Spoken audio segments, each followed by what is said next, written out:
হাদিসে পরিষ্কারভাবে বলা হয়েছে ইন্নাল উলামা হুম ওয়ারাসাতুল আম্বিয়া। আলেম উলেমারা হলো নবীদের ওয়ারিস। এখন প্রশ্ন হলো কোন আলেম উলেমাদের সম্পর্কে কথা বলা হচ্ছে?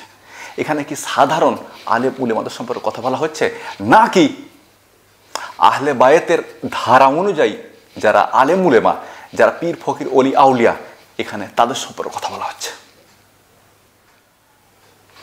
প্রশ্নটা খুব সুন্দর, আর এই প্রশ্নের উত্তরে আমরা আজকে বিস্তারিত কথা বলেছি। এখন আপনার দায়িত্ব সম্পূর্ণ ভিডিও মনোযোগ সহকারে দেখা, আর যদি মনে হয় ভিডিওটা ইনফরমেটিভ ছিল, তথ্যবহুল ছিল, দার্লিক ছিল, বিশ্লেষণ ভিত্তিক ছিল, যৌক্তিক ছিল, ভিডিওটা দিন এবং জাতির জন্য কল্যাণ করা হতে পারে, ভিডিওটা মুসলিম জাতিকে গোঁড়ামি এবং কুসংস্কার থেকে বের করে আনতে পারে, তাহলে একটু কষ্ট করে ভিডিওটা শেয়ার করা, আর শেয়ার করতেই থাকা। এছাড়া সম্পূর্ণ ভিডিও দেখার পর আপনার কি মনে হলো সেটা অবশ্যই আমাকে ভিডিওর কমেন্টে জানান। তাছাড়া যদি আপনার কোনো প্রশ্ন থাকে, বিশেষ করে কঠিন প্রশ্ন, মারাত্মক কঠিন প্রশ্ন, যার উত্তর নিজে খুঁজে পাচ্ছেন না, প্রশ্নটা কাউকে করতেও পাচ্ছেন না, এরকম প্রশ্ন থাকলে ভিডিওর কমেন্টে করে ফেলো, ইনশাআল্লাহ আপনার প্রশ্নের উত্তর দেওয়া হবে। দুটো শর্ত রয়েছে, শিশুসুলভ প্রশ্ন করবেন না, আর প্রশ্ন করার উত্তরের জন্য মোটেও তাড়াহুড়ো করবেন না, একেবারেই তাড়াহুড়ো করবেন না।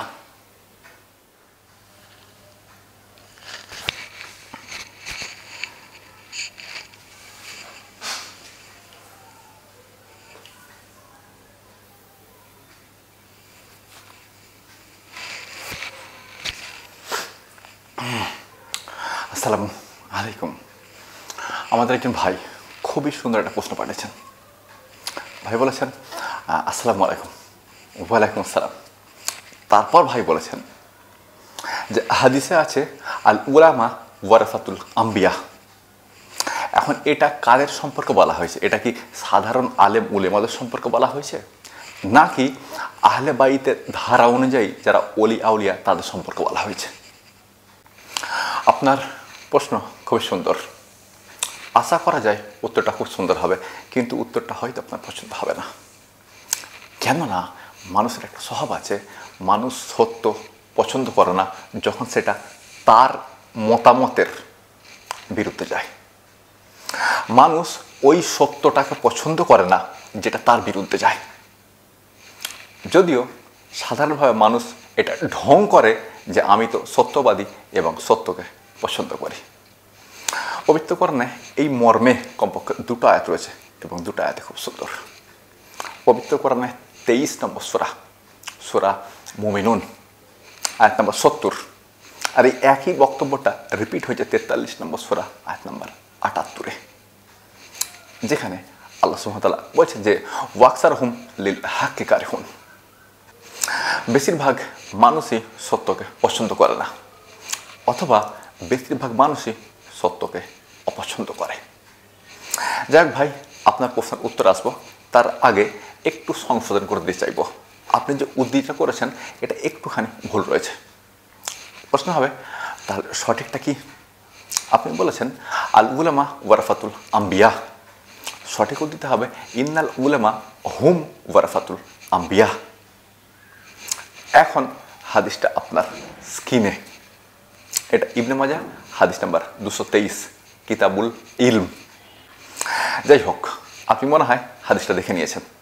এখন প্রশ্ন হবে এর বাংলা অর্থ কি? ইন্নাল উলামা হুম ওয়ারাসাতুল আম্বিয়া, নিশ্চয়ই উলেমারা হলো নবীদের ওয়ারিস। নিশ্চয়ই উলেমারা হলো নবীদের ওয়ারিস। প্রশ্ন হবে উলেমা বলতে গেলে কি? আসলে আরবির শব্দ হচ্ছে আলিম। আমরা আলেম বলি, আরবিতে একা হয় না, সঠিক শব্দ হলো আলিম, আইন লাম মিম, আলিম। আলেম নয়, কিন্তু আমরা আলেমই বলে থাকি। তো যাই হোক, আলেম বা আলিম শব্দের অর্থ হলো জ্ঞানী। তাহলে উলেমা মানে কি? অনেকগুলো আলেমকে একসঙ্গে বলা হয় উলেমা, অর্থাৎ আলিমের বহু বচন হলো উলেমা। ঠিক যেমন আরবি শব্দ ওলি, এটা এক বচন, এর বহু বচন হলো আউলিয়া। ঠিক একইভাবে আরবি শব্দ আলিম, আলিমের বহু বচন হলো উলেমা। তো হাদিসে বলা হচ্ছে ইন্নাল উলেমা হুম ওয়ারাসাতুল আম্বিয়া, নিশ্চয়ই উলেমারা হলো, আলেম রা হলো, আলেম নয়, আলেম রা হলো নবীদের ওয়ারিস। এবার আপনার প্রশ্নের উত্তর আসি। এখানে যে বলা হচ্ছে আলেম উলেমারা নবীদের ওয়ারিস, এখানে কোন আলেম উলেমাদের কথা বলা হচ্ছে? এখানে কি সাধারণ আলেম উলেমাদের কথা বলা হচ্ছে, নাকি আহলে বায়েতের ধারা অনুযায়ী অলি আউলিয়াদের কথা বলা হচ্ছে? আসলে ভাই এখানে কাদের কথা বলা হয়েছে সেটা আল্লাহ সুবহানাহু ওয়া তাআলা পবিত্র কোরআনে সুস্পষ্ট করেছেন। এটা হচ্ছে পবিত্র কোরআন 13 নম্বর সূরা একটু ভুল বলেছি, 13 নম্বর সূরা রাদ। আমি বলতে চাইছিলাম 35 নম্বর সূরা ফাতির আয়াত নম্বর 28, যেখানে আল্লাহ সুবহানাহু ওয়া তাআলা সুস্পষ্ট করেছেন হাদিসে যে বলা হচ্ছে আলেম উলেমারা হলো নবীদের ওয়ারিস। তো কোন আলেম উলেমা সেটা আল্লাহ সুবহানাহু ওয়া তাআলা পবিত্র কোরআনের 35 নম্বর সূরা ফাতিরের 28 নম্বর আয়াতে সুস্পষ্ট করেছেন। আল্লাহ সুবহানাহু ওয়া তাআলা বলছেন যে ইন্নামা ইয়াখশাল্লাহা মিন ইবাদিহিল উলেমা, নিশ্চয়ই আল্লাহর বান্দাদের মধ্যে উলেমারা, জ্ঞানীরা আল্লাহ সুবহানাহু ওয়া তাআলাকে ভয় করে। এখানে উলেমাদের একটা বৈশিষ্ট্য বলা হচ্ছে এবং তারা আল্লাহ সুবহানাহু ওয়া তাআলাকে ভয় করে। তাহলে হাদিসে যে বলা হলো ইন্নাল উলেমা হুম ওয়ারাসাতুল আম্বিয়া, আলেমরা হলো নবীদের ওয়ারিস, তো কোন আলেমরা? যারা আল্লাহ সুবহানাহু ওয়া তাআলাকে ভয় করে। ইন্নামা ইয়াখশাল্লাহা মিন ইবাদিহিল উলেমা, আল্লাহর বান্দাদের মধ্যে উলেমারাই, আলেমরাই আল্লাহ সুবহানাহু ওয়া তাআলাকে ভয় করে। তো হাদিসে যে বলা হচ্ছে যে আলেমরা হলো নবীদের ওয়ারিস, তারা কোন আলেম? যারা আল্লাহ সুবহানাহু ওয়া তাআলাকে ভয় করে। এবার আপনি বুঝে নেন যে কোন আলিমরা আল্লাহ সুবহানাহু ওয়া তাআলাকে ভয় করে, বা কোন আলিম আল্লাহ সুবহানাহু ওয়া তাআলাকে ভয় করে। আমরা যাদেরকে আলেম উলেমা বলে জানি, আমরা যাদেরকে অলি আউলিয়া বলে জানি, এরা শুধু পয়সা চেনে না, এরা আল্লাহ চেনে না, এরা বলতেছিলাম না, এরা আল্লাহ চেনে আর না এরা রাসূল চেনে। এরা চেনে শুধু পয়সা। পয়সা ছাড়া এরা কিছুই চেনে না। এরা হলো পয়সার পাগল। এরা আল্লাহ সুবহানাহু ওয়া তাআলাকে এইটুকু ভয় করে না। একজন সাধারণ মুমিন, একজন সাধারণ মুসলিম আল্লাহ সুবহানাহু ওয়া তাআলাকে অনেক ভয় করে। এই হারামখোর আলেম উলেমা, পীর ওলি আউলিয়াদের তুলনায় একজন সাধারণ মুমিন, একজন সাধারণ মুসলিম এদের চেয়ে আল্লাহ সুবহানাহু ওয়া তাআলাকে বেশি ভয় করে। আমার মনে হয় আপনি ব্যাপারটা বুঝে নিয়েছেন যে হাদিসে কোন আলেম উলেমাদের সম্পর্কে কথা বলা হচ্ছে। সেখানে কি সাধারণ আলেম উলেমাদের সম্পর্কে কথা বলা হচ্ছে, নাকি আহলে বায়াতের ধারা অনুযায়ী পীর ওলি আউলিয়াদের সম্পর্কে কথা বলা হচ্ছে? আপনি ব্যাপারটা বুঝে নিয়েছেন এখানে কারোর সম্পর্কে বলা হচ্ছে। আলেমদের একটা বৈশিষ্ট্য হওয়া উচিত আল্লাহ সুবহানাহু ওয়া তাআলাকে ভয় করা। কোনো আলেম উলেমা, কোনো পীর ফকির ওলি আউলিয়া আল্লাহ সুবহানাহু ওয়া তাআলাকে এইটুকু ভয় করে না। সাধারণ মুসলিমরা আল্লাহ সুবহানাহু ওয়া তাআলাকে এত ভয় করে, সাধারণ মুমিন আল্লাহ সুবহানাহু ওয়া তাআলাকে এত ভয় করে। একটা ঘটনা বলি। ভারতে একটা বিতর্কিত বিল এনেছিল বিজেপি সরকার, যেটা এখন অ্যাক্টে পরিণত হয়েছে। প্রশ্ন হবে বিল এবং অ্যাক্টের মধ্যে পার্থক্য কোথায়? এটা বড় করে বলতে গেলে এখন 5-7 মিনিট সময় লাগবে। ছোট করে বললে হবে, প্রথমে সরকার এবং তার মন্ত্রিমণ্ডল একটা কাগজে নিয়ম লিখিত সব তৈরি করে যে এইভাবে এটাকে তৈরি করা হয়। তৈরি করার পর এটাকে বলা হয় বিল। এই বিলটাকে সংসদে নিয়ে আসা হয়। সংসদ 3টে ভাগে বিভক্ত: লোকসভা, রাজ্যসভা এবং রাষ্ট্রপতি। তো প্রথমে সরকার বিলটাকে লোকসভায় নিয়ে আসে। বিলটা যদি লোকসভায় পাস করে যায় তাহলে বিলটাকে পাঠানো হয় রাজ্যসভায়। বিলটা যখন রাজ্যসভা থেকেও পাস হয়ে যায় তখন ফেটে যায় রাষ্ট্রপতির কাছে। রাষ্ট্রপতি ওই বিলটার উপরে সই করে দিলে তখন সেটা অ্যাক্টে পরিণত হয়ে যায়। অ্যাক্ট বলতে আইন। বিল থেকে অ্যাক্ট হওয়ার পদ্ধতি হলো এটা। তো যাই হোক, ভারতের বিজেপি সরকার একটা বিতর্কিত বিল এনেছে, যেটা খানিকটা মুসলিম বিরোধী, খানিকটা ইসলাম বিরোধী।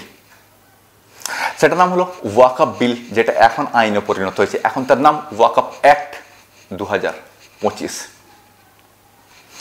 আমাদের আলেম উলেমাগুলো খারাপ ভাষা ব্যবহার করতে চাইছি না এখন, নয়তো আমি বলতাম যে জলসায় এসে মিলাদ মাহফিলে এসে কুত্তার মতো চেল্লায়, এটা আমি বলতে চাইছিলাম, কিন্তু এটা আমি বলবো না, কারণ মানুষকে কুত্তা বলা ঠিক নয়। তো যাই হোক, তারা জলসা মিলাদ মাহফিলে এসে কান ফাটিয়ে কানে হাত দিয়ে চেল্লায়। এই জন্য কানে হাত দিয়ে চেল্লায় যে আমি চেল্লাবো, তোদের কান ফেটে যাক, আমার কান যেন সুরক্ষিত থাকে। তো কানে হাত দিয়ে সারা রাত চেল্লিয়ে মানুষের কান ফাটিয়ে ফেলে। এই অ্যাক্টের বিরুদ্ধে তারা মুখ খুলছে না। প্রশ্ন হচ্ছে কেন মুখ খুলছে না? কারণ তারা যে জলসায় এসে চেল্লায় নিজের কানে হাত দিয়ে অন্যের কান ফাটিয়ে পয়সা নিয়ে চেল্লায়। এখন যদি তারা চেল্লাতে চায় তো তারা চেল্লাবে কেন? তারা তো চেনে শুধুমাত্র পয়সা। এরা না আল্লাহ চেনে, না চেনে রাসূল, এরা চেনে শুধু পয়সা। টাকা নিয়ে জলসা মিলাদ মাহফিলে এসে কান ফাটিয়ে, নিজের কান বাঁচিয়ে পাবলিকের কান ফাটিয়ে চেল্লায়। কিন্তু এখন তারা চেল্লাচ্ছে না। কেন চেল্লাচ্ছে না? কারণ এখন চেল্লালে পয়সা পাবে না। এবার ভেবে নিন ওই হাদিসে কোন আলেম উলেমাদের কথা বলা হচ্ছে। ওই আলেম উলেমাদের কথা বলা হচ্ছে যারা আল্লাহ সুবহানাহু ওয়া তাআলাকে ভয় করে। যাই হোক ভাই, আপনার প্রশ্নের উত্তর আমি এখানে শেষ করে দিতে পারি, কিন্তু আমার একটা খারাপ স্বভাব আছে, আনুষঙ্গিক প্রশ্নগুলোর উত্তর দিতে চাই। আমি এটা পছন্দ করি, মানুষ যেন তার প্রশ্নটা করে তার সঙ্গে আনুষঙ্গিক প্রশ্নগুলোর উত্তর পেয়ে যায়। তো প্রশ্ন হবে, এখন কোন বিষয় সম্পর্কে আপনি আবার কথা বলতে চাইছেন? আহলে বায়েত সম্পর্কে কথা বলতে চাইছে। আসলে সঠিক শব্দটা আহলে বায়েত নয়, আমরা আ হ লয়ে একা এভাবে ধরি, আহলে বায়েত, বয়াকা উন্তস্ত একা ত, কিন্তু সমস্যা হলো আরবিতে একা নেই, আকা আছে, হস্যই আছে, হস্যও আছে, কিন্তু একা নেই। সঠিক শব্দটা হবে আহলুল বাইত অথবা আহলাল বাইত, আহলুল বাইত অথবা আহলাল বাইত। আরবিতে একা হয় না, তাই আহলে হবে না এবং বায়েত হবে না। আহলুল বাইত বয়াকা হস্যই ত, নয়তো আহলাল বাইত বয়াকা হস্যই ত। যাই হোক, এই ব্যাপারটা পরিষ্কার করতে পারলাম। এখন প্রশ্ন হচ্ছে আহলে বাইত কারা? এটা সবচেয়ে বিতর্কিত অংশ আজকের বক্তব্যের, এটা সবচেয়ে বিতর্কিত অংশ, যেটা অনেকেরই পছন্দ হবে না। আমরা বহু হাদিস দেখতে পাই আহলে বায়েত সম্পর্কে, আমরা বহু হাদিস দেখতে পাই। এর মধ্যে বেশিরভাগ হাদিসই যায় জয়ীফ, যেগুলো অন্ধ আলী ভক্তরা তৈরি করেছে মুহাম্মদ সাল্লাল্লাহু আলাইহি ওয়াসাল্লামের নামে।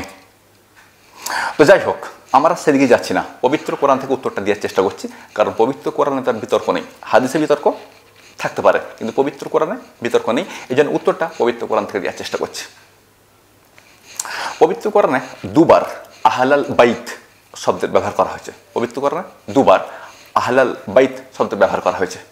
এর মধ্যে একবার রয়েছে 11 নম্বর সূরা হুদের 73 নম্বর আয়াতে, যেখানে ইব্রাহিম আলাইহিস সালামের স্ত্রীকে বোঝাতে আহলাল বাইত শব্দের ব্যবহার করা হয়েছে। পবিত্র কোরআনে আরও একবার আহলাল বাইত সম্পর্কে কথা বলা হয়েছে, আহলাল বাইত শব্দের ব্যবহার করা হয়েছে। আর এখানে মুহাম্মদ সাল্লাল্লাহু আলাইহি ওয়াসাল্লামের স্ত্রীদেরকে বোঝাতে আহলাল বাইত শব্দের ব্যবহার করা হয়েছে। আর এটা রয়েছে পবিত্র কোরআন 33 নম্বর সূরা আহজাবের 33 নম্বর আয়াতে, যেখানে আহলাল বাইত শব্দ ব্যবহার করা হয়েছে, কিন্তু শব্দটা ব্যবহার করা হয়েছে মুহাম্মদ সাল্লাল্লাহু আলাইহি ওয়াসাল্লামের স্ত্রীদের জন্য। অনেকে বলেন যে এখানে যে আহলাল বাইত শব্দের ব্যবহার করা হয়েছে বা আহলা বাইত শব্দের ব্যবহার করা হয়েছে, এটা মুহাম্মদ সাল্লাল্লাহু আলাইহি ওয়াসাল্লামের শুধুমাত্র স্ত্রীদের জন্য নয়, বরং তার পরিবারের জন্য। আর তার পরিবারকে আলী রাদিয়াল্লাহু আনহু, ফাতিমা রাদিয়াল্লাহু আনহা, হাসান এবং হুসাইন রাদিয়াল্লাহু আনহু। কিন্তু এখানেই সমস্যা কেন? এর আগের আয়াতে আসুন, অর্থাৎ 33 নম্বর সূরার 32 নম্বর আয়াতে একেবারে শুরুতেই বলা হচ্ছে ইয়া নিসায়ান নবী, হে নবীর স্ত্রীগণ। তারপর অমুক করো না, অমুক করো না, অমুক করো না, অমুক করো, অমুক করো, অমুক করো। তারপর 33 নম্বর সূরা আহজাবের 33 নম্বর আয়াতে এসে আল্লাহ সুবহানাহু ওয়া তাআলা বলছেন যে ইন্নামা ইউরিদুল্লাহ লিয়াযবা আনকুম রিজসা আহলাল বাইত লিইউথিরাকুম তাতহীরান।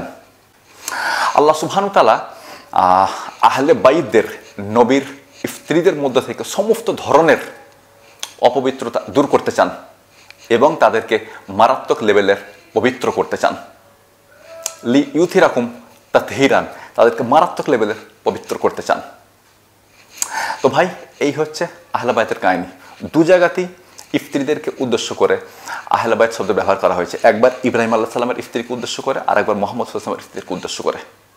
কিন্তু আমরা এমন অনেক হাদিস দেখতে পাই যেখানে আলী রাদিয়াল্লাহু আনহু, ফাতিমা রাদিয়াল্লাহু আনহা এবং তার দুই পুত্রকে আহলে বাইতদের অন্তর্ভুক্ত করা হয়েছে। এই সমস্ত হাদিসগুলি পবিত্র কোরআনের বিরুদ্ধে গিয়ে বানানো, কারণ এগুলো পবিত্র কোরআন সমর্থন করে না। মুহাম্মদ সাল্লাল্লাহু আলাইহি ওয়াসাল্লাম কি পবিত্র কোরআনের বিরুদ্ধে বলতে পারেন? মোটেও বলতে পারেন না। পবিত্র কোরআনে দুবার আহলে বাইত শব্দ ব্যবহার করা হয়েছে, আর দুবারই স্ত্রীদেরকে উদ্দেশ্য করে। একবার ইব্রাহিম আলাইহিস সালামের স্ত্রীকে উদ্দেশ্য করে আর একবার মুহাম্মদ সাল্লাল্লাহু আলাইহি ওয়াসাল্লামের স্ত্রীদেরকে উদ্দেশ্য করে।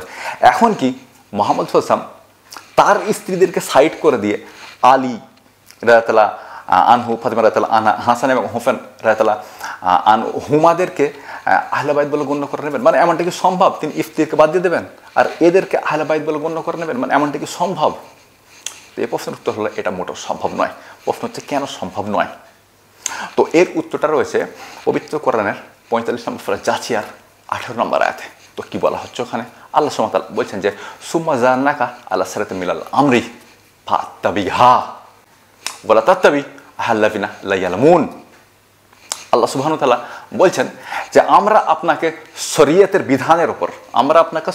বিধানের উপর প্রতিষ্ঠিত রেখেছি, আপনি তারই অনুসরণ করুন। ফাত্তাবিহা, আপনি তারই অনুসরণ করুন। ওয়ালা তাত্তাবি আহাল্লাযিনা লা ইয়ালামুন, আপনি তাদেরকে অনুসরণ করবেন না যারা মূর্খ, যাদের জ্ঞান নেই।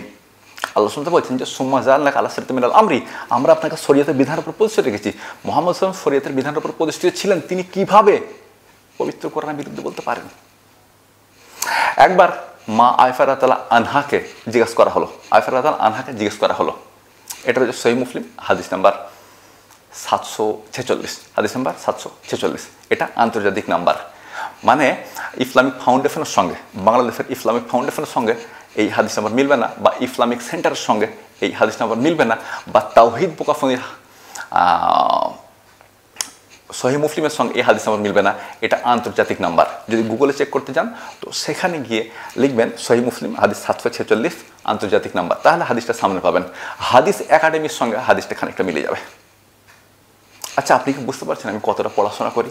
আমাকে দেখে মূর্খ মনে হলেও আমি কিন্তু অ্যাকচুয়াল মূর্খ নই, দেখে মূর্খ মনে হয়। তো যাই হোক, আমি যেখানে ছিলাম, আয়েশা রাদিয়াল্লাহু আনহাকে জিজ্ঞেস করা হলো যে আম্মাজান, মুহাম্মদ সাল্লাল্লাহু আলাইহি ওয়াসাল্লামের চরিত্র কেমন ছিল? এর উত্তরে আয়েশা রাদিয়াল্লাহু আনহা যেটা বললেন পবিত্র কোরআন ঠিক সেটাই বলে রেখেছিল, আর সেই আয়াতটা আমি আপনাকে শুনিয়ে গেছি। আয়েশা রাদিয়াল্লাহু আনহা ওটাই বললেন, আর এটা রয়েছে সহিহ মুসলিম হাদিস নাম্বার 746। আয়েশা রাদিয়াল্লাহু আনহা বলছেন ফাইন্না খুলুকা নবী সাল্লাল্লাহু আলাইহি ওয়াসাল্লাম কানাল কুরআন, মুহাম্মদ সাল্লাল্লাহু আলাইহি ওয়াসাল্লামের চরিত্র ছিল কোরআন। এ বিষয়ে পবিত্র কোরআন নিজেও সাক্ষ্য দিয়েছে 45 নম্বর সূরা জাসিয়ার 18 নম্বর আয়াতে। এ বিষয়ে আয়েশা রাদিয়াল্লাহু আনহাও সাক্ষ্য দিলেন যে মুহাম্মদ সাল্লাল্লাহু আলাইহি ওয়াসাল্লামের চরিত্র ছিল কোরআন, তিনি কোরআনের বিরুদ্ধে কিছুই বলতে পারেন না। তাহলে তিনি কিভাবে তার স্ত্রীদেরকে আহলে বাইতের অন্তর্ভুক্ত না করে মেয়ে, জামাই এবং দুই নাতিকে অন্তর্ভুক্ত করে নিলেন? এটা কিভাবে তিনি করলেন? এটা কি করা তার দ্বারা সম্ভব ছিল? আপনার কি মনে হয় এটা তিনি করতে পারতেন? এটা কি তার দ্বারা সম্ভব ছিল? তিনি পবিত্র কোরআনের বিরুদ্ধে চলে যাবেন, মানে এটা কি তার দ্বারা সম্ভব ছিল? প্রশ্ন হতে পারে তাহলে যে এত হাদিস রয়েছে আহলে বাইতদের সম্পর্কে, বেশিরভাগ হাদিসই জাল জয়ীফ। এ সম্পর্কে অনেকগুলো হাদিস রয়েছে হাদিসের গ্রন্থগুলোতে, যেমন তিরমিজিতে, সহিহ মুসলিমেও কয়েকটা হাদিস রয়েছে। এই হাদিসগুলোরও মতন ঠিক নেই। মতন মানে হাদিসের মূল বিষয়বস্তুকে বলা হয় মতন। হাদিসের মূল বিষয়বস্তুকে বলা হয় মতন। তাহলে সনদ কাকে বলে? রাবীদের যে পরম্পরা রয়েছে এই পরম্পরাকে বলা হয় সনদ। সহিহ মুসলিমের সনদগুলো সঠিক হলেও হাদিসের মতন সঠিক নয়। সুতরাং যে হাদিসের মতন সঠিক নয় সে হাদিস কখনোই সহিহ হতে পারে না, সেগুলো সাজ হাদিস। এই হাদিসের মতনটা পবিত্র কোরআনের বিরুদ্ধে যাচ্ছে, এত হাদিস সাজ হাদিস কখনো সহিহ হতে পারে না। তারপরেও যারা এই হাদিসগুলোকে সহিহ ট্যাগ দিয়েছে তারা মূলত মুহাদ্দিস নন, তারা মূলত বোকাচোদা। যাই হোক ভাই, আমি মনে হয় পুরো ব্যাপারটা আপনাকে বুঝিয়ে বলতে পেরেছি। এখন যদি মনে হয় ভিডিওটা ইনফরমেটিভ ছিল, তথ্যবহুল ছিল, দার্লিক ছিল, বিশ্লেষণ ভিত্তিক ছিল, যৌক্তিক ছিল, ভিডিওটা দিন এবং জাতির জন্য কল্যাণকরও হতে পারে, যদি মনে হয় আহলে বাইত সম্পর্কিত বিভ্রান্তিগুলো মুসলিম সমাজে ছড়িয়ে পড়েছে এই ভিডিও সেগুলো দূর করতে পারে, তাহলে ভিডিওটা একটু কষ্ট করে শেয়ার করুন আর করতেই থাকুন। আর যদি শেষ পৌঁছে মনে হয় যে এই লোকটা এত সুন্দর একটা ভিডিও আমাদেরকে উপহার দিলেন, এই লোকটার জন্য একটু দোয়া করা উচিত, তাহলে আমার জন্য একটু কষ্ট করে দোয়া করুন আর করতেই থাকুন, যেভাবে ভিডিও শেয়ার করতেই থাকছেন। ভিডিও শেয়ার আমার জন্য দোয়া যেন চলতেই থাকে, এগুলো বন্ধ না হয়।